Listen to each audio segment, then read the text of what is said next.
धार्मिक तथा ऐतिहासिक एवं राजनीतिक क्षेत्रको समेत उर्वर भूमि मानिएको जिल्ला हो सुनसरी।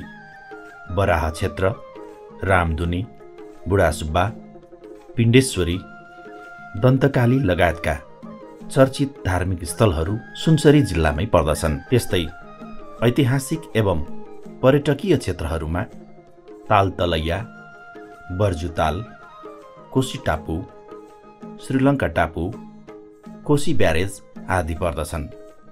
राजनीतिक क्षेत्रकै कुरा गर्ने हो भने 5 पटकसम्म नेपालका प्रधानमन्त्री बनिसक्नुभएका राष्ट्रनायक स्वर्गीय गिरिजाप्रसाद कोइरालाको राजनीतिक कर्मभूमि पनि सुनसरी जिल्ला नै हो। अझ भनौँ सुनसरी जिल्ला उत्पादनशील जिल्ला पनि हो। आज म यहाँहरूलाई भौतिक विकास र समृद्धितर्फ लम्कँदै गरेको विकासोन्मुख नगरपालिका, जसले पूर्वमा मोरङको बुढीगङ्गा गाउँपालिका, पश्चिममा गढी गाउँपालिका, उत्तरमा इटहरी उपमहानगरपालिका र दक्षिणमा पुनः मोरङको बुढीगङ्गा गाउँपालिकालाई छिमेकी बनाई स्थापित भएको दुहोबी नगरपालिकातर्फ लिएर जाँदैछौँ। सबैभन्दा पहिला समृद्धितर्फ लम्कँदै गरेको दुहोबी नगरपालिका र यहाँको विकासका सन्दर्भमा भन्नुभन्दा अघि यस नगरपालिकाको दृश्यावलोकन गराउन चाहन्छु आकाशबाट।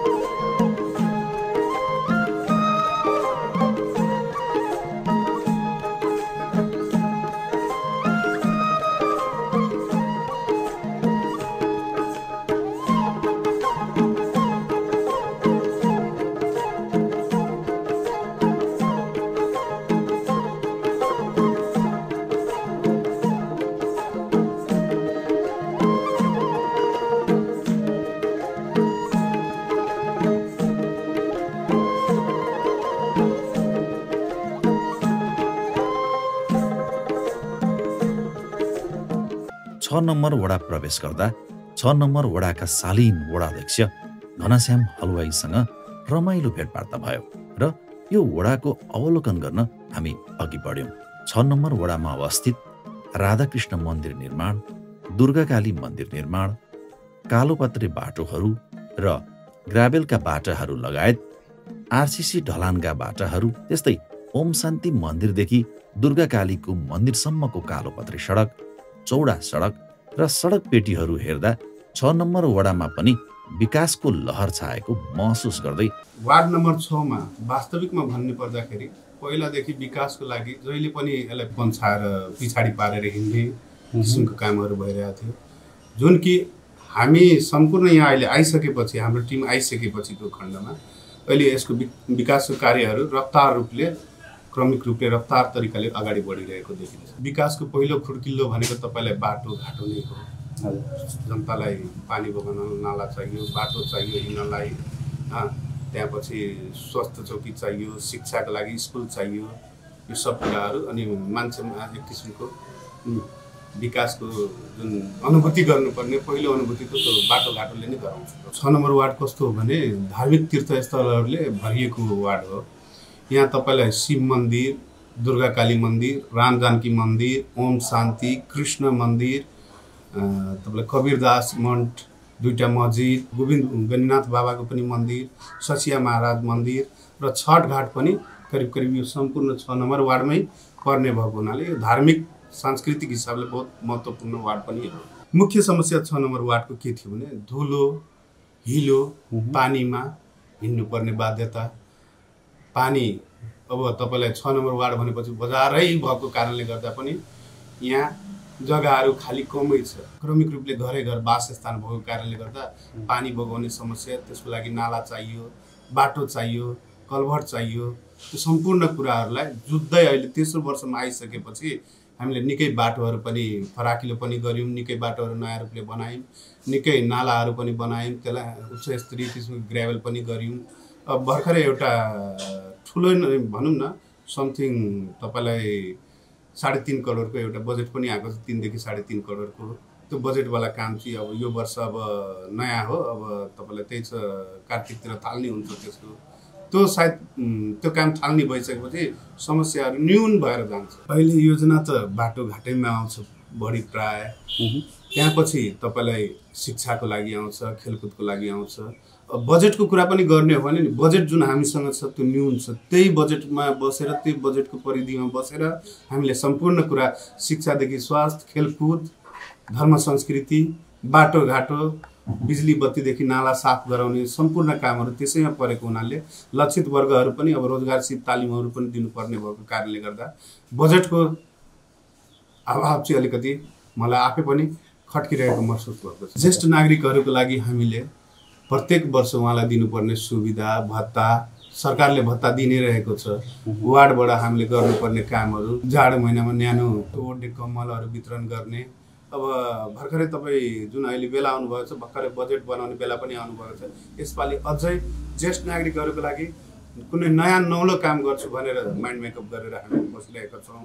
र त्यो कुरा विषयमा हिजो मात्रै हाम्रो सानो एउटा मिटिङ बसेको थियो सदस्य अध्यक्षहरूको बिचमा के गर्ने भनेर। अब त्यो निकै नै चाँडै नै अब अरू नयाँ पनि केही दिन सकिन्छ कि उहाँलाई, जुन कुरालाई उहाँलाई स्थानीय सरकार छ भनेर अनुभूति अझै गराउन लागि हामी नयाँ किसिमको उहाँहरूको लागि अब ल्याउने पनि छौँ। म पनि जन्मेर यो बजारमा मेरो उमेर आज 44 वर्षको छ, तर 44 वर्षको उमेर मेरो भइसक्दा पनि आज जुन यो पुरानो बजारको मेन एउटा जुन बाटो हो पशुपति बिस्कुटदेखि लिएर काली मन्दिर हुँदै नर्सरीसम्म त्यो बाटो अहिलेसम्म मतलब पिच हुन सकेको थिएन क्या। निकै नै ठुलो चुनौती थियो, जुन चुनौतीलाई अब अलिकति मलाई आशा पनि जागेको छ, केन्द्रबाट त्यसको बजेट विनियोजित भएर आएको छ। अब आशा गर्दैछु चाँडै नै त्यो काम सुरु हुन्छ। र यसमा के छ भने नि हामी शिक्षादेखि लिएर स्वास्थ्य, खेलकुद भन्नुहोस् न, वार्डको सबै काम स्थानीय सरकार भइसकेको नाताले मेयर साहब पछिको हामी नै हो, हामीले नै गर्नुपर्छ। जनता हामीनेरि नै आउँछ। समथिङ जुन अहिले कि हाम्रो वाडाको बजेट तपाईँलाई सेलिङ बजेट 80 लाख हुने गरेको छ, 80 लाखमै अफिस सञ्चालन गर्नुदेखि लिएर सम्पूर्ण कुरा गर्नु परेकोले गर्दा अलिकति सकस हुन जाँदैछ। बजेट अलिकति डियरसम्म एउटा वार्डको सेलिङ भएको भए यसलाई अझै राम्ररी हामीले, जस्तो सबभन्दा त हेर्नुहोस् अहिलेको स्थितिमा मलाई जहाँसम्म लाग्छ बाटोघाटो त एउटा शून्य अवस्थाको पहिलो चरणको विकास हो। शिक्षालाई नयाँ पद्धतिबाट सञ्चालन गर्नुपर्ने अहिलेको महत्त्वपूर्ण आवश्यकता नै हो, किनभने शिक्षाले नै समाजलाई उज्यालो बाटोतिर डोर्याउँछ मलाई जहाँसम्म लाग्छ। हामीले एउटा राम्रो वातावरण तयार गरेर भोलिको कर्णधार भविष्यहरूलाई राम्रो शिक्षा अहिलेदेखि दिन थाल्यौँ भने, राम्रो शिक्षा दिनको लागि एउटा स्कुलको पनि वातावरण राम्रो हुनु पर्यो, स्कुल पनि टक्क चिटिक्कै हुनु पर्यो। अब मैले पढेको स्कुल 40 वर्ष अगाडि मैले जुन कोठामा पढेको थिएँ अहिले पनि त्यही कोठा छ। त्यो कोठालाई अहिलेको नयाँ ढङ्गबाट सुविधा सम्पन्न, अब जस्तो गर्मी महिना, पानी महिना कस्तो बाध्यता छ हो, त्यसको लागि नयाँ ढाँचा, नयाँ संरचनाको आवश्यकता मैले आफै नै महसुस गरेको छु। र त्यो आवश्यकता पुरा गर्नलाई म पहलरत छु। एउटा अब स्कुललाई कसरी व्यवस्था गर्ने र स्कुलकै छेउमा स्वास्थ्य चौकी छ, त्यो स्कुलसँगै उसलाई पनि कसरी स्तर उन्नति बढाएर राम्रोभन्दा राम्रो स्वास्थ्य र शिक्षा दिन सकियो भने बाटोघाटो बिस्तारै क्रमिक रूपले हुँदै बन्ने नै चिज हो, विकास भइ नै रहन्छ। र त्यसमा पनि विशेष ध्यान दिएर हामी अगाडि बढाउने नै छौँ। जनताको अहिलेको आवश्यकता भनेको बाटोघाटो, शिक्षा, स्वास्थ्य, खेलकुद होइन, सबै कामहरू उत्तिकै महत्त्वपूर्ण छ। जति बाटो महत्त्वपूर्ण छ उति शिक्षा पनि महत्त्वपूर्ण छ, उति स्वास्थ्य पनि महत्त्वपूर्ण छ, खेलकुद पनि उति नै महत्त्वपूर्ण छ, लक्षित वर्ग कार्यक्रमहरू पनि सबै उति नै महत्त्वपूर्ण छ। पशु सेवा तालिम केन्द्रको छेउमा कोशी राजमार्गले मुख भेटिने 9 कट्ठा जग्गा पनि निकालियो र त्यो 9 कट्ठा जग्गामा हामीले दुबी नगरपालिका वार्ड नम्बर 6 को वडा कार्यालय र दुबी नगरपालिकाको पशु कार्यालय पनि त्यो दुईटा संरचनाहरू पनि बनाउने क्रममा छौँ र करिब बिल्डिङ संरचना तयार भइसकेको छ। बाहिरको माटोसाटो मिलाउने, पुर्ने, यसो बाहिरको पर्खालहरू लाउने कार्य भइरहेको छ। अब निकै नै चाँडै यो वार्ड कार्यालय त्यहाँ पनि सर्छ र यो वार्ड कार्य सार्नको लागि 9 कट्ठा जुन जग्गा निकालियो नि भोलिको दिनमा यो 6 नम्बरको लागि एउटा ठुलो वरदान साबित हुन्छ, जहाँ कि अझै 1-2टा अफिस पनि ल्याउन सकिन्छ। र त्यहाँ अब जस्तो हामीलाई यहाँ अलिकति मान्छे बोलाउनु पर्यो, सरसल्लाह गर्नलाई बस्ने ठाउँको अलिकति अभाव छ र त्यहाँ संरचना 9 कट्ठाको जग्गामा बनेको संरचना भएको कारणले हजारौँ जनाको मिटिङ राख्नलाई पनि त्यहाँ सजिलो हुन्छ। अब खेलकुदको विषयमा तपाईँले यहाँ त्यत्रो मेडलहरू हेर्दै हुनुहुन्छ। यो वाडै कप अन्तर्गतको सबै मेडलहरू हो, जुन कि क्रिकेट फुटबल दुईटैबाट हामीले आएको छ। लगभग सायद यो 3 वर्षको अन्तरालमा तपाईँलाई दुबी नगरपालिका वार्ड नम्बर 6 भित्र मात्रै इन्टरलक बाटो, ढलाइ बाटो, पिच बाटो समथिङ गरेर 1.5 देखि 2 किलोमिटरसम्म 2 किलोमिटरभन्दा करिब बढी नै होला, जहाँसम्म मलाई लाग्छ। नापी त यसो अन्दाज मैले बोलेको 2 किलोमिटरभन्दा माथि नै बाटोहरू पनि संरचना तयार गरिएको छ र नालाहरू त करिब 1 किलोमिटरभन्दा माथि नै नालाहरूको संरचना पनि मिसगिटी समेतको संरचनाहरू तयार गरिएको छ। र मलाई लाग्छ जहाँसम्म 4औं र 5औं बजेटको कार्य भइसकेपछि वार्ड नम्बर 6 मा बाटोघाटोको समस्या एकदम न्यून भएर जान्छ र बाँकी बात कुराहरूमा हामी क्रमिक रूपले अगाडि बढ्नेछौँ, जुन कि शिक्षा र स्वास्थ्य, सबैभन्दा शिक्षा र स्वास्थ्यलाई लक्षित गर्दै अहिलेसम्म बढी नै रहेको छौँ र विशेष फोकस यो तपाईँको 4औं वर्षको कार्यकाल 4औं वर्षको काम सकिसकेपछि 5औं वर्षमा हामीले शिक्षालाई अर्कै रूपले एउटा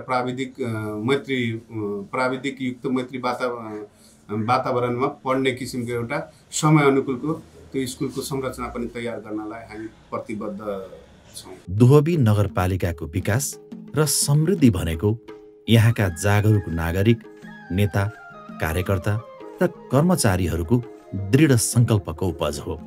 दुहबी नगरपालिकालाई चौतर्फी विकास र समृद्धिको हार्दिक शुभकामना।